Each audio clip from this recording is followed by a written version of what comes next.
¿Alguna vez te has detenido a pensar que las conversaciones más importantes son aquellas que suceden sin una sola palabra? Y no me refiero al lenguaje corporal o a una simple mirada. Hablo de una comunicación silenciosa, que ocurre por debajo de todo lo que se dice. Aprender a leer a las personas, utilizando las ideas del psicólogo Carl Jung, no es un truco para descubrir mentiras. Es una forma de vislumbrar la danza invisible que tiene lugar dentro de cada uno de nosotros, entre nuestras diferentes partes, nuestro yo consciente, nuestra máscara social, nuestra sombra y nuestras heridas emocionales. Las palabras que elegimos son a menudo una armadura, una máscara que nos ponemos para ser aceptados. Jung llamó a esta máscara la persona, pero la verdad siempre encuentra una forma de escapar. Aparece en una tensión en la mandíbula, en una risa que dura un segundo de más, en un cambio repentino de tema que deja un silencio incómodo en el aire. Estas pequeñas fugas muestran lo que escondemos en nuestra sombra, las partes de nosotros que no nos gusta admitir. La propuesta aquí no es usar este conocimiento para manipular o tener poder sobre los demás, sino para crear una conexión más humana, entendiendo que aquello que nos irrita de alguien, a menudo, es un reflejo de algo que existe en nosotros. Esta es una invitación a dejar de preguntar, ¿qué está tratando de ocultar esta persona? Y empezar a preguntar, ¿qué parte de ella está tratando de protegerse ahora? Al final de este viaje, te darás cuenta de que entender al otro y entenderte a ti mismo son el mismo camino. Para Jung, la persona es nuestro uniforme social. Es la máscara del buen profesional, del padre paciente, del amigo leal. No es una mentira, sino una herramienta esencial para vivir en sociedad. Una versión editada de nosotros mismos. El peligro no es tener esta máscara, sino empezar a creer que somos solo ella. Nuestra verdad más profunda aparece justamente en las grietas de esa máscara. Seguramente ya lo has sentido. La persona frente a ti dice que está todo bien, pero la sonrisa no llega a sus ojos. Asegura que no le importa, pero sus dedos tamborilean nerviosamente sobre la mesa. Estos desalineamientos son la verdad escapando por las rendijas. Son momentos en que nuestra sombra, el sótano donde guardamos todo lo que consideramos inaceptable en nosotros, o una herida antigua que ha sido tocada, se manifiesta sin pedir permiso. El consejo práctico es, sigue la tensión. Donde percibas un esfuerzo muy grande por mantener una imagen, una rigidez fuera de lo normal, puedes apostar que allí existe algo no resuelto, pidiendo atención. Leer personas, entonces, es notar la diferencia entre lo que la máscara dice y lo que la emoción grita. Es percibir lo que el cuerpo desmiente mientras la boca confirma. Y en lugar de intentar arrancar la máscara del otro, la actitud más sabia es la curiosidad compasiva. Recuerda, esa máscara está ahí por un motivo. Protegió, y tal vez todavía proteja, algo muy frágil. Algo que un día tuvo mucho miedo de ser juzgado o abandonado. Esta percepción nos lleva a una de las ideas más poderosas y a veces incómodas de Jung, la proyección. Piensa en la última vez que la arrogancia de alguien te hizo hervir la sangre, o que la pereza de otra persona te sacó de quicio. La crítica fuerte e insistente que hacemos a los demás generalmente apunta a algo en nosotros que no queremos ver.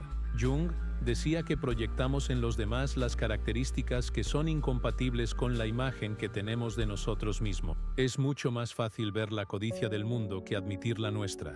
La persona que vive cazando gente falsa puede estar, en realidad, proyectando su propia dificultad para ser auténtica. Quien se obsesiona en señalar a los mentirosos, tal vez tenga una relación complicada con su propia verdad. El ejercicio para lidiar con esto es simple de entender, pero difícil de practicar. Cuando algo en alguien te irrite de forma desproporcionada, detente y pregúntate en silencio, ¿dónde soy yo así? ¿O dónde enterré esa parte de mí por miedo? Traer esa proyección de vuelta a casa no significa aprobar el comportamiento del otro. Significa recuperar una parte de tu propia energía, lo que disminuye tu ira y aumenta tu claridad.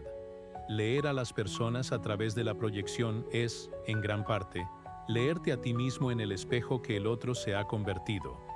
Y así como nos revelamos en lo que criticamos, también nos revelamos en lo que callamos. El silencio, a menudo, habla más fuerte que un discurso entero. Pausas largas y pesadas, respuestas que suenan ensayadas, o cambios repentinos de tema no son accidentes de recorrido en una conversación. Son señales de campos minados emocionales. Jung llamaría a esto complejo, nudos de energía emocional que se forman alrededor de memorias dolorosas. Cuando una conversación pisa uno de estos campos minados, un sistema de defensa interno se activa. La persona no elige cerrarse. Algo dentro de ella toma el control. El habla se empobrece. El cuerpo se endurece. El consejo es notar el mapa del silencio. ¿Qué temas hacen que la conversación muera? ¿Qué preguntas hacen que la persona dé respuestas prefabricadas, como si leyera un guión? Estas zonas de fuga dibujan el contorno de dolores y miedos no resueltos. En una lectura compasiva, el silencio de alguien no es una confesión de culpa. Es la cerca de un territorio sagrado y herido. Es una invitación no a invadir, sino a respetar la frontera que el alma de esa persona necesitó crear para sobrevivir. En total contraste con el silencio, existe el ruido, la virtud muy anunciada, aquella moralidad que necesita audiencia. Puede ser una señal de lo que Jung llamó inflación del ego. Es cuando la persona se identifica tanto con una imagen perfecta de sí misma, la persona buena, la persona justa, que pierde el contacto con el resto de su humanidad. El ego se infla como un globo, lleno de una autoimagen positiva, pero frágil, y aquí, Jung nos alerta sobre una ley de la psique. Es como estirar un elástico al máximo. En algún momento, se romperá y volverá con todo en la dirección opuesta. El exceso de una actitud siempre convoca a su contrario que ha sido reprimido. Cuanto más alguien publicita su propia luz, más oscura y densa se vuelve la sombra que esa persona se niega a ver. El gran moralista que ataca los pecados de los demás puede estar librando una batalla desesperada para mantener sus propios impulsos secretos encerrados en el sótano. La lectura útil aquí no es ser cínico, sino entender el equilibrio.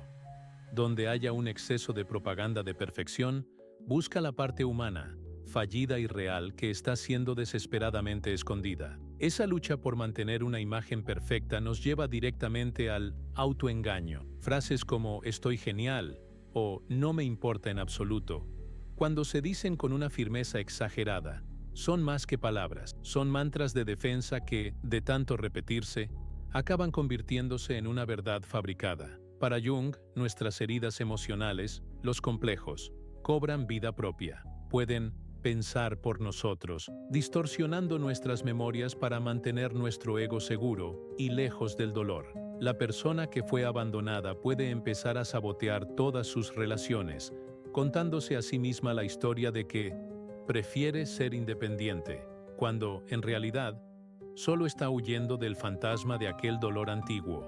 La cuestión aquí no es juzgar, sino entender la mecánica. Si la historia que alguien cuenta sobre sí mismo no tiene sentido, si existen muchas contradicciones entre lo que la persona dice y lo que hace, presta atención a las costuras. Para la psicología junguiana, los sueños, los olvidos y las contradicciones no son errores, son mensajes de nuestra parte más profunda, pidiendo que la historia oficial, aquella que nuestro ego inventó, sea revisada para incluir la verdad entera. Cuando el autoengaño ya no logra esconder la inseguridad, la mente puede usar otra táctica: la compensación. La exhibición constante de logros, la manía de menospreciar a los demás con bromas o la necesidad de controlar cada pequeño detalle, a menudo, son un reflejo de un profundo sentimiento de inferioridad. Es un mecanismo simple. Si por dentro la persona se siente pequeña y sin valor, intenta construir por fuera una fachada de poder y superioridad. La lectura que va más allá de la arrogancia nos invita a hacer la pregunta silenciosa: ¿quién necesita demostrar tanto? ¿Tiene miedo de qué? La respuesta casi siempre apunta a un miedo terrible a ser insignificante, a no ser lo suficientemente bueno, o a una vergüenza antigua que nunca fue curada. La persona que no para de hablar de sus hazañas tal vez esté tratando de acallar una voz interna que le dice que es un fracaso. Aquel que necesita microgestionar todo a su alrededor puede estar aterrorizado con el caos que siente por dentro. Entender la compensación es aprender a mirar la prepotencia y ver el miedo que se esconde detrás de ella. Y ese miedo, al final de cuentas, es el motor secreto detrás de gran parte de lo que hacemos. Organizamos la vida para evitar nuestros miedos. Miedo a perder, a ser rechazados, a pasar vergüenza. En el mapa de la mente de Jung, todos tenemos un talón de Aquiles psicológico, una parte menos desarrollada que él llamó la función inferior. Cuando estamos bajo presión o con miedo, es esa parte más primitiva la que toma el control, y nuestras reacciones se vuelven torpes. Una persona superlógica y racional, por ejemplo, cuando se siente amenazada, puede tener un ataque de llanto descontrolado o empezar a intentar agradar a todos de una manera que no es natural. Una pregunta muy útil cuando vemos a alguien actuando de forma extraña o exagerada es: ¿qué está esta persona tan asustada de perder ahora? La respuesta a esta pregunta puede iluminar toda la situación, permitiéndonos ver la humanidad detrás de un comportamiento que, a primera vista, parecía simplemente irracional. Otra forma que el miedo encuentra para manifestarse es la certeza absoluta. Aquellas personas que se presentan como dueñas de la verdad, que se preparan para una discusión como si fueran a una guerra y que reaccionan a cualquier pregunta como si fuera un ataque personal, generalmente esconden un miedo enorme a ser expuestas o una culpa que no consiguen admitir. En términos junguianos, es como si la máscara de la competencia hubiera crecido tanto que se convirtió en una armadura rígida, que no permite la entrada de ninguna duda o vulnerabilidad. La señal a observar no está en lo que la persona dice, porque el discurso puede ser impecable. La señal está en el tono, en la mandíbula trabada, en los hombros tensos, en la total incapacidad de reírse de sí mismo. Esta armadura de certeza es un intento de contener una parte de sí que se siente un fraude, inadecuada o culpable. La persona vive con el miedo de que, si admite un solo error, todo su castillo de naipes se derrumbará. La mejor manera de lidiar con esta rigidez no es atacar de frente, lo que solo haría que la persona se defienda más. Es la curiosidad genuina la que puede, quién sabe, crear una pequeña rendija para que la persona vulnerable detrás de la armadura pueda respirar. Esta rigidez es una señal de desequilibrio, y el con exceso es su síntoma más claro. Frases que usan palabras como siempre, nunca o totalmente raramente son verdaderas, son pistas de una mente que se apegó a un extremo y negó el otro. La persona que se enorgullece de ser 100% racional está en realidad reprimiendo todo su universo emocional.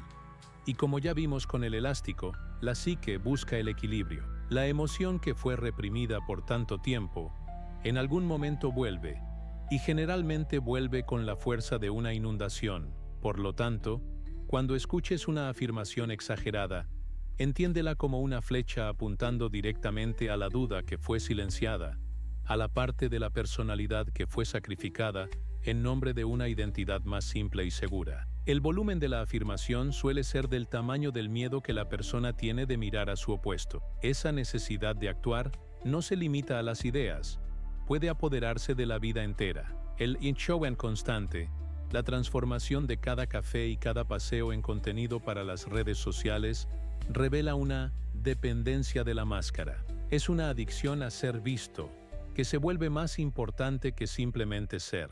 En la visión de Jung, esto vacía nuestro centro interior, nuestro sí mismo, self, dejando nuestro ego frágil y dependiente del aplauso de los demás. La señal más clara es una vida que parece una eterna sesión de fotos, con poco espacio para el descanso, para el aburrimiento o para la espontaneidad. La persona está siempre conectada, actuando para una audiencia. El remedio para este vaciamiento no es más atención, sino lo contrario.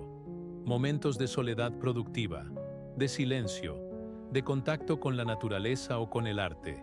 Cosas que alimentan el alma sin pedir likes a cambio. Es el camino de vuelta del escenario al centro de uno mismo. Con todas estas percepciones, es fundamental adoptar una postura sin juicio. El enfoque de Jung nos propone una ética. Cambia la etiqueta por la pregunta. En lugar de pensar, él es un manipulador, intenta preguntar, ¿Qué le está llevando a actuar así?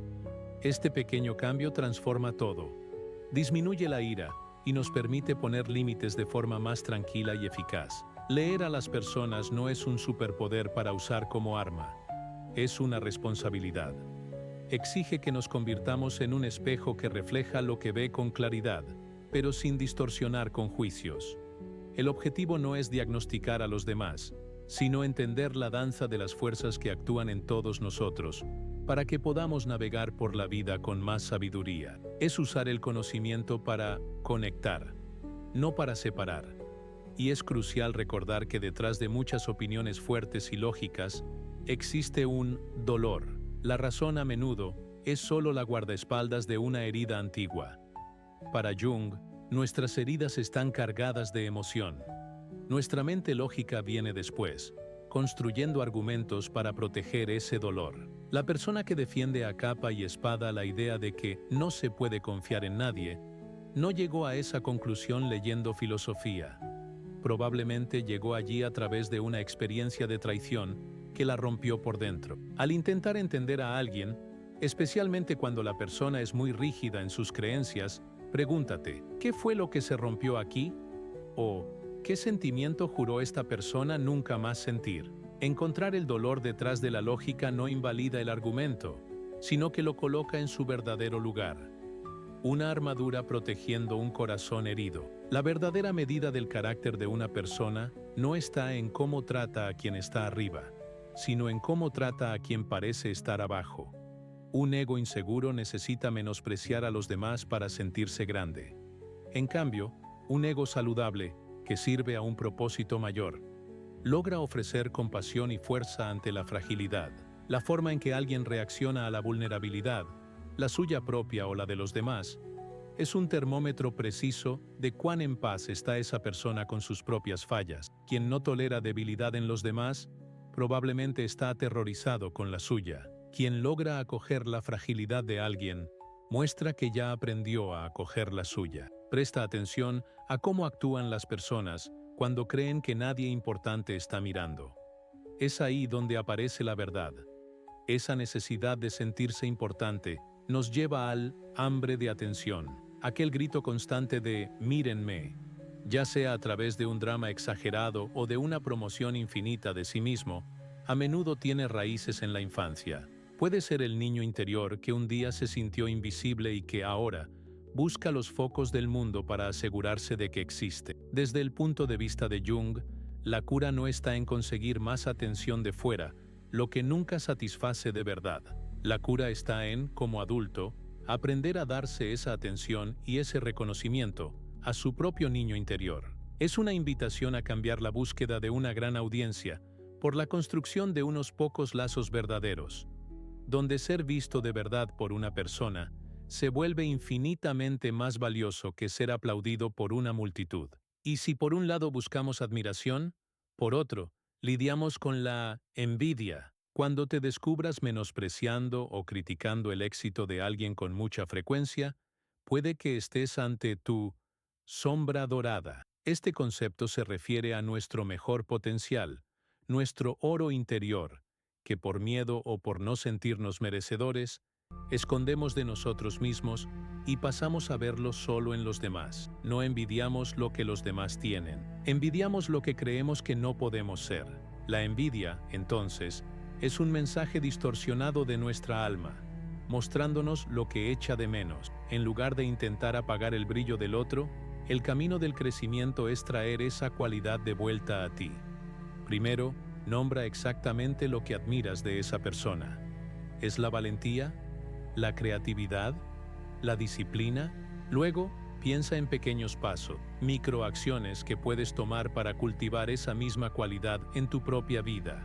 Así, la envidia, ese veneno, puede transformarse en un mapa, una guía preciosa en tu camino. Muchos de nosotros, sin saberlo, vivimos repitiendo las mismas historias que aprendimos en la infancia. El niño que solo era elogiado por las notas altas se convierte en el adulto que no puede parar de trabajar. El niño que era castigado por llorar se convierte en el adulto que tiene miedo de sentir.